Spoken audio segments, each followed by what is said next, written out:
जय हिंद मेरे प्यारे साथियों। तो कैसे हैं आप लोग? उम्मीद करता हूं आप लोग स्वस्थ होंगे, मस्त होंगे, व्यस्त होंगे। और आज का जो टॉपिक है, मैं जो क्लास 11th के एनसीईआरटी के हिस्ट्री चैप्टर नंबर 3 से लेकर आया हूं। और इसका नाम है तीन महाद्वीपों में फैला साम्राज्य। मैं इंपायर की बात कर रहा हूं, कोई राज्य की बात नहीं कर रहा हूं। और तीन महाद्वीपों में फैले साम्राज्य की बात नहीं कर रहा हूं। यहाँ पर आप लोग ध्यान दीजिएगा, फैले साम्राज्य की बात नहीं कर रहा हूं। फैला साम्राज्य मतलब एक ही साम्राज्य है, एक ही कोई मतलब क्षेत्र है का विस्तारित रूप है जो तीन तीन महाद्वीपों में फैला है। अच्छा, अब बच्चे कंफ्यूज नहीं होना बेटा। जो नहीं पढ़ा है ना, महाद्वीप, द्वीप है ना, आइलैंड, ये सब नहीं जानता है तो उससे भी घबराने की जरूरत नहीं। मतलब जीरो से स्टार्ट करो, मैं तो जानता हूं ना। वैसे एनसीईआरटी में जो विषयगत आपको दिया जाता है बाकायदे लिख कर, वो बहुत ही जटिल शब्दों में दिया जाता है। और वे जो तैयार किए गए वैज्ञानिक अनुसंधानों द्वारा आपका बुक है ना, तो वे समझते हैं ना विद्वान लोग कि आपको क्लास 11 तक आपको नक्शे की जानकारी होगी। मैं लेकिन मैं तो आपके रग रग स्वाभाविक हूँ ना, तो इसलिए मैं आपको जीरो से स्टार्ट करूंगा। सबसे पहले आपको नक्शे पर कुछ ऐसा आपको चित्र दिखाई दे रहा है, आप देख रहे हो ना इसको। अच्छा ये बताओ कि आपको मेरी आवाज प्रॉपर सुनाई दे रही है? अगर सुनाई दे रही है तो कमेंट बॉक्स में लिखिएगा यस, और नहीं सुनाई दे रही है तो भी लिखिएगा नो। ठीक है, तो यस यस नो में जवाब जरूर दीजिए बड़े। अब देखिए ये ना, ये जो मानचित्र आपको दिखाई दे रहा है, सॉरी, ये जो तस्वीर आपको दिखाई दे रहा है, ये रोमन साम्राज्य का है। देखिए कितना प्यारा नमूना आपको स्ट्रक्चर दिख रहे हैं आप, कितना आर्किटेक्चर इसका देखिए, पुराने जमाने में इतना बड़ा है। देखिए छोटे छोटे छोटे छोटे यहाँ पर लोग दिखाई दे रहे हैं, कितना बड़ा है आप। और ये तो एक छोटा सा मैंने दिखाया आपको। अच्छा, एक आपने कहावत सुना होगा, जरूर सुना होगा, Rome was not build in one day. मतलब रोम एक दिन में तैयार होकर नहीं बना है। इसी तरह कहते हैं ना कि बचवा एक दिन में कोनो काम नहीं हो पाता है। हाँ हाँ, वही बात। तो एक दिन में कोई चीज बन के तैयार नहीं होती है। आप बूंद बूंद से तालाब भरता है ना, इसी तरह आप अभी आपने कहते हैं जब जागो तभी सवेरा, आप अभी शुरुआत किए हो। बहुत सारे बच्चे हैं जो एनसीईआरटी हिस्ट्री को देखते ही मतलब मन में ऐसा उनको डर बैठता है कि अरे भैया हम काहे ले ले आर्ट्स में आ गए, हम कैसे इसको मतलब सर हमको कुछ जगह। देखिए कोई भी टीचर कुछ कर नहीं सकता है, आपको हिम्मत तो अपने से मानना पड़ेगा। हाँ, हम आपको में रिलीफ दे सकते हैं, यही कि आपको समझा सकते हैं, उन जटिल वाक्यों को बता सकते हैं तो जो आपके बुक में लिखा है। ठीक है, तो चलिए बिना कोई देर किए हुए स्टार्ट करते हैं, अपने टॉपिक की ओर चलते हैं। देखो बेटा एक बात बता दूं मैं आपके लिए, मैं प्यारा सा सबसे पहले आपको छोटा सा मानचित्र के माध्यम से ही समझाने का प्रयास करता हूँ। देखो हम जानते हैं ना कि विश्व में कुल टोटल कितने महाद्वीप होते हैं? 7 कॉन्टिनेंट होते हैं। कॉन्टिनेंट बोलते हैं इंग्लिश में।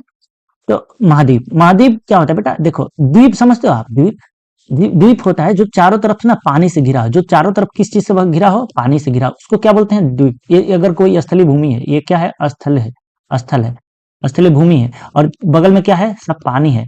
तो कोई भी स्थलीय स्थलीय भूमि जो चारों तरफ पानी से घिरा हो उसको क्या बोलते हैं? द्वीप बोलते हैं। और द्वीप से बड़ा महाद्वीप, अभी जैसे कैसे बोलते हैं तुम तो बड़ा महान व्यक्ति हो, बड़ा अगला वाला सुनकर बड़ा प्रसन्न होता है। मने मने आप भले उसको महान गधा बोल दो या महान बेकूफ बोल दो, ये अलग बात है। तो अभी हम लोग समझेंगे कि देखो विश्व में 7 महाद्वीप है। देखो हमारा भारत तो यहाँ पर दिख रहा है, तो एशिया महाद्वीप है। एक बात मैं बता दूंगा, एशिया में रूस नहीं पड़ता है, लेकिन देखोगे आप रूस ऊपर वाले हिस्सा में है। अब इसका भी एक मैं अलग से वीडियो टॉपिक आपको बनाकर दे दूंगा और आपके डिस्क्रिप्शन बुक में डाल दिया हूँ, तो आप जरूर देख लेना। नक्शा नक्शा जरूरी है, बट मैं पहले ही बोला था जब क्लास 9 8 10th में आप लोग को मिला था नक्शा का बुक, सरकार द्वारा बंटवाया गया था। वैसे स्कूल के जो मास्टर है, टीचर है ना, ये चीजें नहीं समझते हैं।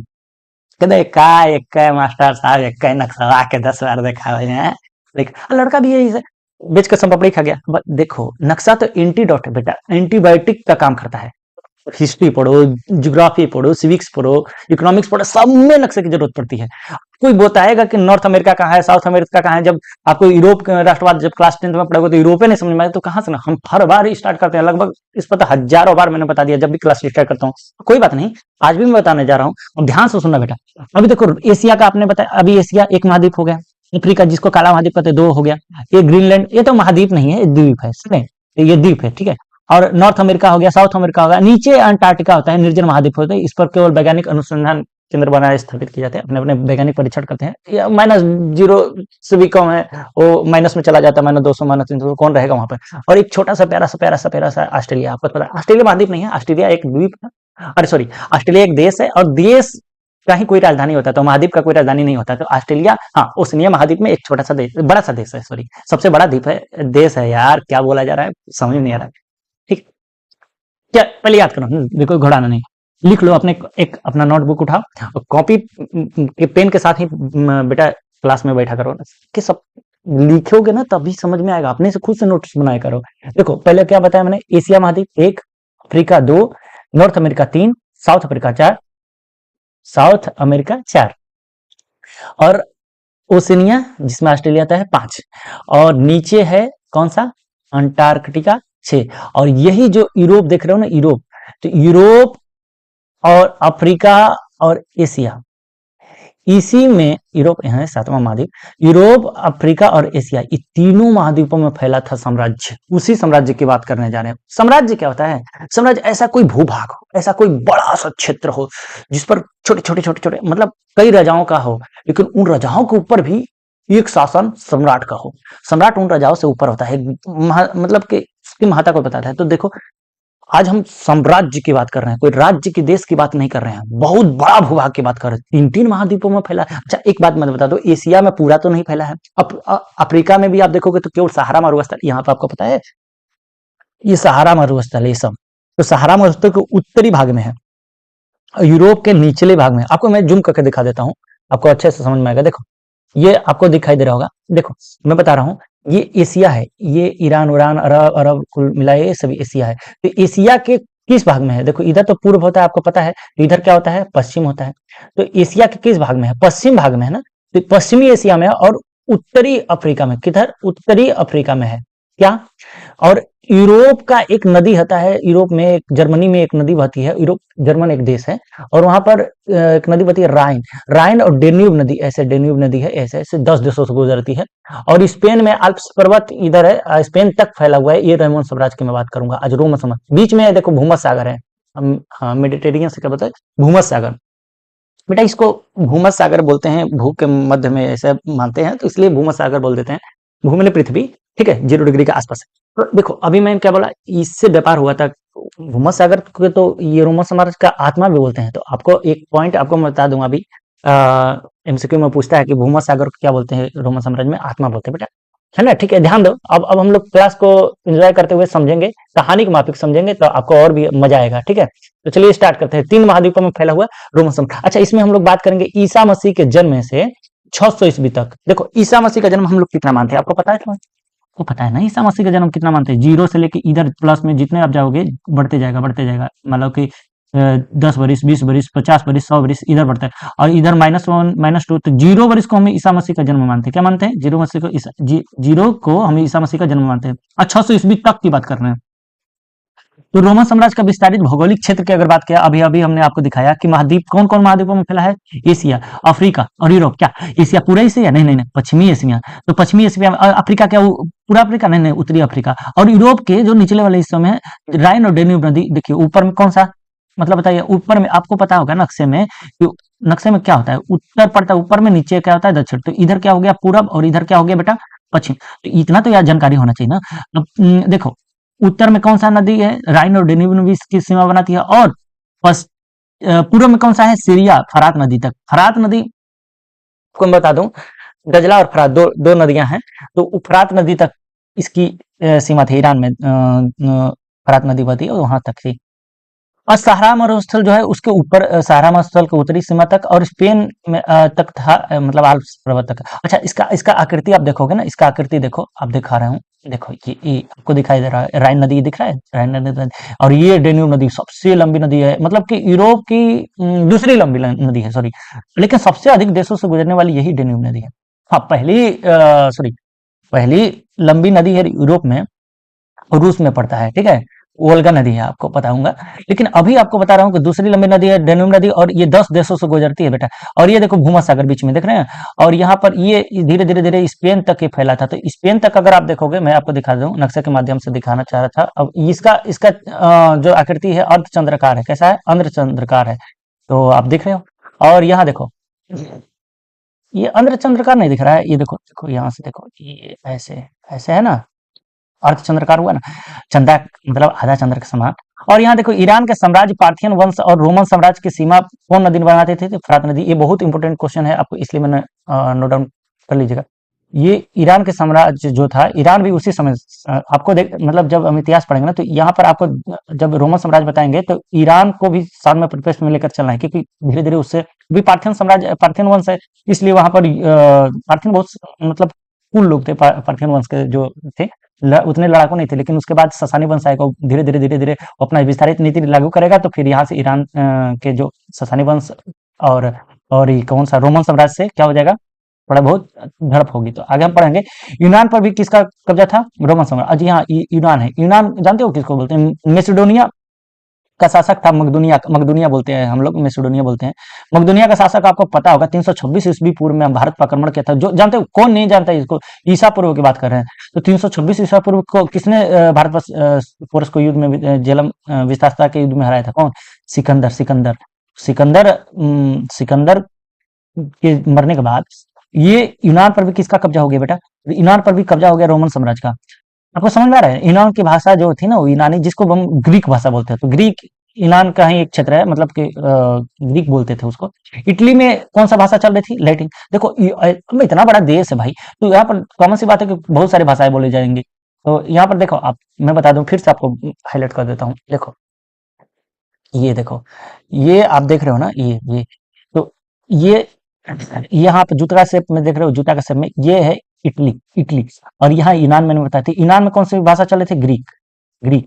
और यहाँ पर कौन से चल रहे थे, लैटिन। बेटा लैटिन बोल रहे हैं, लैटिन नहीं, लैटिन, लैटिन भाषा चल रही थी। कहाँ पर, इटली में। तो इटली मुख्य केंद्र था यहाँ का। तो इटली में कौन से भाषा चल रहे थे, तो लैटिन। तो कॉमन सी चीज है ना कि इतनी बड़ा साम्राज्य बेटा, इतना बड़ा साम्राज्य को कैसे कोई हैंडल करता है, सोचो जरा सा। आप ही अंदाजा लगाओ, उस समय ना तो कोई ट्रांसपोर्ट का विद्या न था, ना ही कोई हवाई जहाज था, ना रेलवे मार्ग था। यहाँ से अगर कोई, अगर मान लो यहाँ पर कोई विद्रोह भी हो जाता तो यहाँ से कोई अगर अपना चलता है तो यहाँ जाते जाते उसको 6 महीना लग जाएगा। तो कैसे आखिर कंट्रोल करता है, इतना दिलचस्प कहानी होगी, इसको हम लोग अब समझेंगे बारी बारी से। आप बने रहो ना, आप समझो तो समझोगे तो समझ में सब आएगा, कहानी के माध्यम से चलेंगे तो समझ में जरूर आएगा। देखो मैंने बताया ना कि डेन्यूब नदी कुल कितने देशों के से गुजरती है, 10 महाद्वीप के कुल 10 देशों से गुजरती है। पहला जर्मनी और ऑस्ट्रिया हो गया, स्लोवाकिया हो गया। आपको तो ऐसे नहीं समझ में आएगा, नक्शे में दिखाऊंगा तो समझ में आएगा। रोमानिया हो गया, यूक्रेन हो गया, क्रोएशिया हो गया, सर्बिया हो गया, बुल्गारिया हो गया, मोल्डोवा हो गया, ठीक है। अच्छा, हम लोग रोमन साम्राज्य के बारे में कैसे जानते हैं, कोई भी चीज जब अध्ययन करते हैं कुछ, उसके लिए तो कुछ सामग्रियां होनी चाहिए ना, आखिर कैसे, कुछ स्रोत तो होने चाहिए। जैसे मान लो कि अब हम बात कर दूंगा, पीएम जो है हमारे प्रधानमंत्री नरेंद्र मोदी जी, तो नरेंद्र मोदी जी के बारे में हमें जानना है तो क्या करते हैं, कैसा मतलब उनका कौन सा पेस्ट से मुंह धोते हैं, कौन सा साबुन लगाते हैं, कौन सा सेंट का यूज करते हैं, किस प्रकार का वो कपड़े पहनते हैं, तो उसके बारे में हमें अगर अध्ययन करना है तो हमें उनका कुछ ऐसा साहित्यिक चीजें उठाना होगा, मैगजीन कुछ भी तो उठाना पड़ेगा, उनके बारे में जानकारियां, न्यूज पेपर जरूर उठा देखेंगे तभी ना उनके बारे में समझेंगे। अगर मान लो न्यूज पेपर मैगजीन में नहीं लिखा है तो फिर क्या दूसरा ऑप्शन हो सकता है, फिर उनके यहाँ जाकर हम पता करेंगे। अच्छा जाएंगे तो गड़बे मार के भगा देगा, तो तीसरा क्या ऑप्शन बचता है, तो हम ऐसा तीसरा कोई ऑप्शन देखते हैं जहां पर कोई पुरातत्व अवशेष मिला हो। जैसे कि सपोज उनका पहले पता करेंगे कि उनका घर का जो कूड़ा कचरा है मिनिस्ट्री का कहाँ फेंका जाता है, और मिनिस्ट्री में भी प्राइम मिनिस्टर का कूड़ा का कचरा किधर, मतलब डस्टबिन किधर उनका अलग है, तो उनका फिर हम निरीक्षण करेंगे। और मान लो हमने देखा कि हाँ यहाँ से उनका मतलब कि लिरिल साबुन निकल गया है ना, एकदम हाई मतलब कि डव का शैम्पू निकल गया, तो समझेंगे रे भाई ये यही शैम्पू लगाते होंगे। इसके आधार पर हम लोग कुछ तो निष्कर्ष निकालते हैं ना। तो ऐसे ही अब मान लो प्रधानमंत्री मोदी जी से आप कह दो कि हम जान गए मोदी जी, हम आपके अंदर की बात जान गए, बेचारे सुनकर तो घबरा जाएंगे ना, भले आपने उनके अंदर की बात में अंडरवियर ही खोजा होगा। तो आप ये सोचकर बोल रहे होंगे, वो सोचेंगे कि अंदर की बात है, मतलब कहीं काला वाला धन के बारे में नहीं जान गया, वो बुलाकर बैठा के चाय वाला पिलाएंगे हैं। तो ये बात अंदर की बात नहीं जानने का है, ज्यादा गहराई में नहीं सोचना। अभी हम लोग सोचते हैं कि स्रोत सामग्री क्या होता है। तो स्रोत सामग्री में कुछ पाठ सामग्रियां हैं, जैसे दस्तावेज अभी पहले कुछ ऐसा लिखा गया था बहुत पहले, उसके बारे में हम या तो अध्ययन करेंगे तब समझ में आया है। या शिलालेख, देखो शिलालेख देखो ना, पत्थर पर ऐसे सील में पत्थर पत्थर पर लिखा जाता है ना, तो उसको शिलालेख कहते हैं। अशोक के भी शिलालेख मिले हैं, है ना।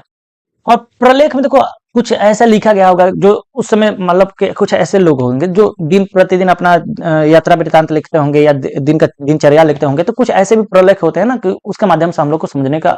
आज भी देखोगे ना कई लोग कोई किसी शादी विवाह में होटल वोटल में गए तो तुरंत वहां पर जो भोजन बना खचक से फोटो खींचेंगे, अपना सेल्फी लेकर डाल दिया स्टेटस, देखो कि आज हम क्या खा रहे हैं। तो मान लो आज से 10 वर्ष या 20 वर्ष या 10,000 साल बाद अगर मान लो पृथ्वी पलट जाती है, अगर वो मोबाइल टेलीफोन गैजेट वो सही सलामत आपकी पृथ्वी के अंदर दबा है कहीं अवशेष के रूप में, अगर वो खोज के निकाला जाता तो उसमें देखेगा ना भाई, देखिए ये जमाने में इस समय ऐसा चलता था, इस तरह का खान पान था, इस तरह का जमाल सिस्टम था, उसमें रिंग वाला सिस्टम आ गया था। तो ऐसा ही चीजें होती हैं जो कुछ ऐसे अवशेष होते हैं, उनके माध्यम से हम लोग समझने का प्रयास करते हैं।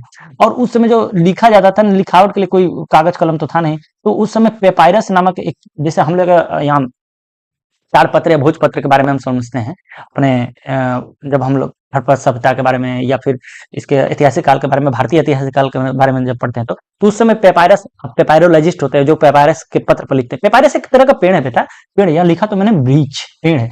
अब देखो भौतिक अवशेष में मैंने बताया कि कुछ ऐसे टूटे फूटे सामान होंगे जो अवशेषित अब मतलब बिखरे होंगे। अब कार्बन डेटिंग पद्धति के माध्यम से हम लोग उसको निकालते हैं, कार्बन, हाँ देखो ना, कार्बन फुटिंग के माध्यम से हम लोग जीवित जीवाश्म का निकालते हैं, यूरेनियम 235, ये तहलका मचा दिया जब इसकी खोज हुए थे। तो इसी के माध्यम से हम कई हजार बड़ी पुराने का चीजें को भी अध्ययन कर लेते हैं। अच्छा, यहाँ पर भाषा के बारे में हम समझेंगे कौन कौन सा भाषा था, साम्राज्य कैसा था, वो उनका राजनीतिक जीवन कैसा था, इसके बारे में हम लोग अब समझते हैं, ठीक है ना। भाषा तो आपको मैंने बताया ना, दो प्रकार की भाषा चलती थी। देखो इटली में कौन सी चलती थी बताओ, इटली में हमने बताया ना, इटली में कौन सा चलता था, और यूनान में कौन सा चलता था। यूनान में ग्रीक भाषा चलती थी, यूनानी, यूनानी चलता था। और इटली में कौन सा चलता था, लैटिन, लैटिन, ठीक है। और 350 ईस्वी में रोमन साम्राज्य को दो भागों में विभाजित कर दिया था। अब देखो हमने हमने क्या बताया, 0 से लेकर 650 ईस्वी तक पढ़ना है, तो लगभग 350 आते आते रोमन साम्राज्य को दो भागों में विभाजित किया गया, पहला पूर्वी और दूसरा पश्चिमी। तो पूर्वी रोमन साम्राज्य, देखो पूर्वी, अभी क्या बताया, इधर इधर क्या होता है, पूर्व होता है ना, इधर क्या होता है, पश्चिम। तो पूर्वी रोमन साम्राज्य में कौन सी भाषा चलती थी, ग्रीक या यूनान, और पश्चिमी में लैटिन, पश्चिमी में लैटिन। अच्छा ये देखो पूर्वी जो रोमन साम्राज्य था उसका राजधानी कहाँ था, बेजेंटाइन साम्राज्य या कुस्तुंतनिया बोल सकते हो, कॉन्स्टेंटाइन ने कुस्तुंतनिया नगर बसाया था। अच्छा, रोमन साम्राज्य का राजनीतिक जीवन कैसा था इसके बारे में हम पढ़ेंगे। तो तीसरी शताब्दी के मध्य में आते आते ना उसमें उसमें चेंजेस आने दिखने को मिला। हमने बताया ना कि सबसे पहले देखो, अगर आपको ईरान का देखो कुछ जोड़ कर समझना पड़ेगा, उसी समय ईरान का पार्थियन वंश चला था। पार्थियन उतने लड़ाकू नहीं थे, लेकिन उसके बाद ससानी वंश जो आया ना, बहुत मतलब तहलका मचा कर रख दिया। तो सब ये आपस में बहुत लड़ाई झगड़ा चला। तो परवर्ती रोमन साम्राज्य, देखो पूर्ववर्ती, पूर्व में पहले, तो पहले का जो 300 तीसरी शताब्दी से, शताब्दी समझते हैं, एक शताब्दी में 100 वर्ष होते हैं, तो तीसरी शताब्दी में कहने का मतलब 300 से पहले साल में शांति काल था, है ना। और उसके बाद क्या हो गया, अशांति हो गया, बाहर लड़ाई झगड़ा हुआ। तो रोमन साम्राज्य का स्थापना किसने किया था, 27 ईस्वी पूर्व अगस्त, नहीं ऐसा ना, सुन सुन सुन, अगस्तस ने रोमन साम्राज्य की स्थापना की थी। रोमन उस समय लोग वहां पर थे। अच्छा, जो वहां के लोग थे ना, एक समझो मान लो एक क्षेत्र है, समझ लो, एक मिनट मुझे पेन लेना ही पड़ेगा ना, तो एक मिनट देखो, ये कोई क्षेत्र है, ठीक है, ये कोई क्षेत्र है, तो इस पर ये मान लो रोमनी क्षेत्र है, और बीच में मान लो ये भूमध्य सागर है, ठीक है। तो ये पहले तो रोमन ऐसे थे, वहां पर ऐसे कुछ लोग थे जो अपने आप को कुलीन थे, अभिजात। देखो एक मैं वर्ड बोलूंगा, कुलीन या अभिजात, ये समझ लो ना, टाटा बिरला अंबानी मतलब धने धने वर्ग, धन्य वर्ग है, धनी वर्ग है, कुलीन अभिजात। तो इन लोग क्या अभी भी तो जो बड़े जात के, मतलब बड़े जात नहीं, सॉरी, जात कॉस्ट से नहीं समझना, जो बड़े पावरफुल लोग हैं वे कमजोरों को दबा कर रखते हैं। तो ऐसे ही था, कुलीन जो थे तो कमजोरों से क्या करवाते थे, खेती करवाते थे, है ना, इन पर अपना शासन मतलब लड़ाई अपनाते थे, और यहाँ से टैक्स वसूलते थे, सारे कुछ करते थे, एक तरह के समझो राजा ही थे। इनको सेनेट कहा जाता था, क्या कहा जाता था, सेनेट। तो देखो सेनेट के पास अपनी सेना भी होती थी। सेनेट के पास क्या होती थी, देखो सेनेट है अपना राज्य का चलाना है, तो उसको भी तो अपना सेना रखना पड़ता था ना, तो ये सेना थे, सेनेट के पास अपना सेना थी, ठीक है, ये मानते हैं कि सभी कुछ कुछ सेनेट थे, आपस में भी लड़ते रहते थे, वो अलग बात है। तो सेनेट थे, इसमें बहुत सारे सेनेट थे, लेकिन ये सेनेट मतलब राजा मैं बोल रहा हूँ, समझो ना बात को। तो ये थे, वहां पर एक वर्ड टेक्निकल टर्म होता है, तो इसको याद करना पड़ेगा, समझना पड़ेगा, ठीक है। तो ये थे, लेकिन क्या हुआ कि अन्य जो देश से आक्रमणकारी आते थे, या कोई भी मान लो कोई राजा ही मतलब बाहर बाहर से आता था, कोई आक्रमण करने के लिए अपनी सेना लेकर आता था, क्या करता था, सेना लेकर आता तो था, लेकिन इन सेनेट से लड़ते लड़ता इन दोनों में मतलब जब युद्ध होता था तो सेनेट जीत जाते थे। उतना ताकतवर कोई पावरफुल कोई आता होता नहीं था, ठीक है।